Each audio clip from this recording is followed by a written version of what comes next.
Bharatiya Janata party विश्व स्तरीय स्वास्थ्य स्वयंसेवक बनाने का अभियान छेड़ रखा है। ऐसा मानना है कि अगर हम स्वास्थ्य स्वयंसेवकों की एक लंबी टीम खड़ी कर देंगे तो भारत जो है धीरे धीरे स्वास्थ्य के क्षेत्र में बहुत मजबूती प्रदान करेगा।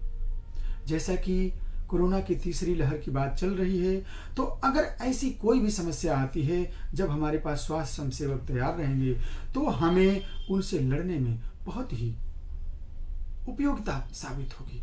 इसी कड़ी में 10 अगस्त 2021 को लखनऊ के इंदिरा गांधी प्रतिष्ठान के मार्स हॉल में स्वास्थ्य स्वयंसेवकों की उत्तर प्रदेश स्तरीय जो है कार्यशाला का आयोजन किया गया, जिसमें भाजपा संगठन से जुड़े 6 क्षेत्रों के सभी स्वास्थ्य स्वयंसेवकों और उसके पदाधिकारियों का एक कार्यक्रम था।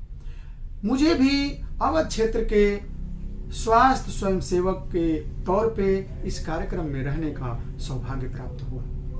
इस कार्यक्रम में प्रदेश के यशस्वी प्रदेश अध्यक्ष माननीय स्वतंत्र देव सिंह जी, संगठन महामंत्री आदरणीय सुनील बंसल जी और लखनऊ के KGMC चिकित्सा विश्वविद्यालय के रिस्पायरेटरी विभाग के हेड बड़े भाई डॉक्टर सूर्यकांत त्रिपाठी जी का मार्गदर्शन प्राप्त हुआ।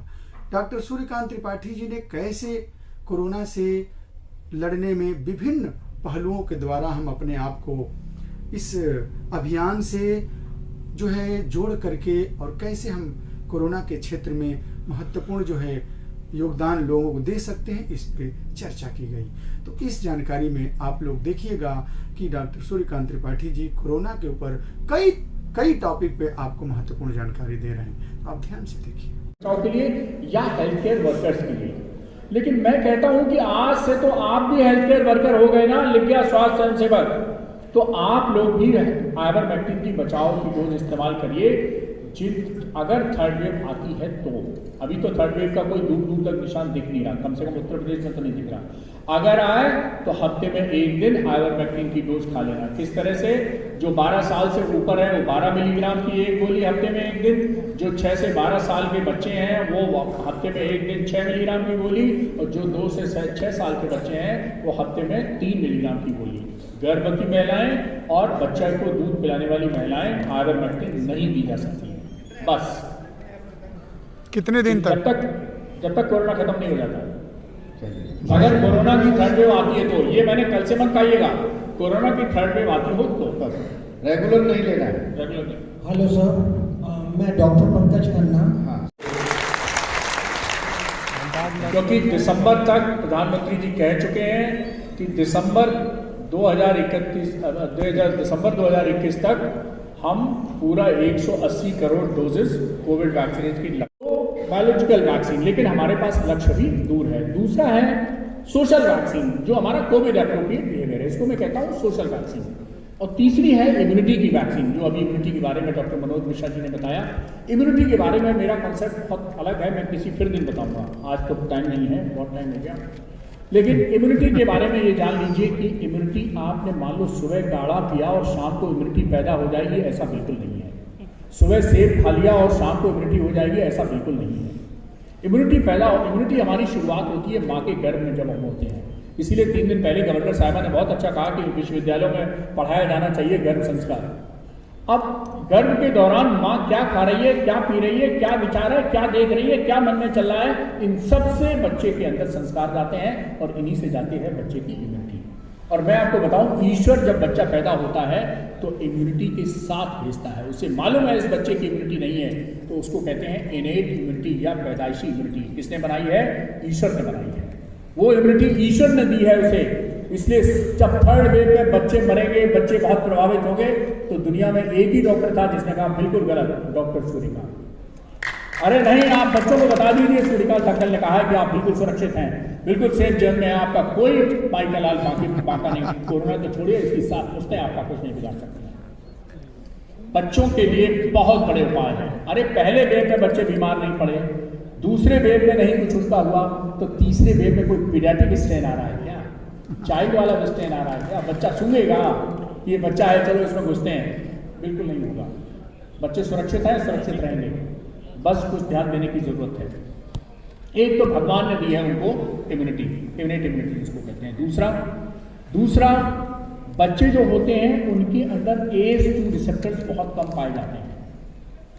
ACE2 रिसेप्टर वो रिसेप्टर है जिसमें कोरोना जिनसे बाइंड करता है और शरीर में प्रवेश करता है। अरे जब कैरियर ही नहीं है तो कहां से घुसेगा कोरोना? इसीलिए यही कारण है कि पहली वेव में भी दूसरे वेव में भी बच्चे बहुत कम प्रभावित हुए, और अगर प्रभावित हो भी गए तो उनको ज़्यादा बीमारी नहीं हुई, मॉर्टेलिटी तो बिल्कुल नहीं हुई, क्योंकि ACE2 रिसेप्टर बहुत कम मिले, और जब रिसेप्टर कम मिले तो उनकी संख्या अंदर पहुंची, वायरल लोड बहुत ज़्यादा नहीं गया, इसलिए उनको कोई तकलीफ नहीं हुई। अरे भाई कोई भी सिर्फ इसलिए कि WHO बोल रहा है मैं अंग्रेजों की interview on how UP has controlled COVID-19 with the use of ivermectin. आप जाइए यूट्यूब चैनल पर देखिए, मैं बाद में यूट्यूब चैनल का लिंक भी बता दूंगा आपका। क्रिस्टीना क्लार्क का आप इंटरव्यू देख सकते हैं। Next please. और ये है ICMR की guide, Indian council of medical research की गाइडलाइन। अब देखिए होता क्या है हमारे मॉडर्न सिस्टम ऑफ मेडिसिन में, मैं मॉडर्न सिस्टम एलोपैथी सिस्टम का हूँ, मुझे गलती से आयुर्वेद मत समझ लीजिएगा, हूँ तो मैं मॉडर्न सिस्टम का, लेकिन मैं चश्मा मेरा बिल्कुल ठीक है, पावर मेरी बिल्कुल ठीक है, मैं बायस्ड होकर नहीं देखता कि मॉडर्न सिस्टम का हूँ तो मैं मॉडर्न नहीं दिखाई दे, आयुर्वेद में दिखाई दे और नेचुरोपैथी ना दिखाई दे, योगा ना दिखाई दे। तो मैंने देखा इतना कॉम्प्लिकेटेड, इसे तो डॉक्टर नहीं समझ पाएंगे तो हमारे स्वास्थ्य स्वयंसेवक कहाँ से समझ लेंगे। Next please. और बड़ा कॉम्प्लिकेटेड था तो हमने इसको 8 लाइन में सिंप्लीफाई कर दिया। Next please. ये है देखिए मेरा सिंप्लीफाइड, मेरा अपना प्रोटोकॉल, लेकिन हमने इधर उधर डेविएट नहीं किया। बिल्कुल जिसको कहते ना कि चावल आपके पास थे, दाल थे, बस खीर बना, चावल थे, दूध था, अलग अलग खीर बनाने की जरूरत थी, खीर बना दी हमने, इतना सिंपल लिया। अप्रैल के महीने में, मई के महीने में जब डॉक्टरों की कमी पड़ गई किंग जॉर्ज मेडिकल, आज मैं वो भी रहस्य बता देता हूँ, हालांकि थोड़ा गलत लगेगा बताने में, लेकिन कोई बात नहीं, अपने लोगों में बता देता हूँ। तो मेरे सामने, और मैं कोविड इंचार्ज अफेयर्स था एजेंसी में, मुझे सामने दिक्कत हो गई कि मैं किस डॉक्टर की ड्यूटी कहाँ लगाऊं। डॉक्टरों सब तो पॉजिटिव पड़े, सब क्वारंटीन में, आइसोलेशन में। और वाइस चांसलर साहब बोले साहब वो, अब हालांकि वो तो मिलिट्री का आदमी है, लेकिन बोले मैं कुछ नहीं जानता, I am made you incharge, you have to look after. मैंने कहा ये बड़ी समस्या है, ये तो मतलब वही सेनापति बना दिया, सेना है नहीं।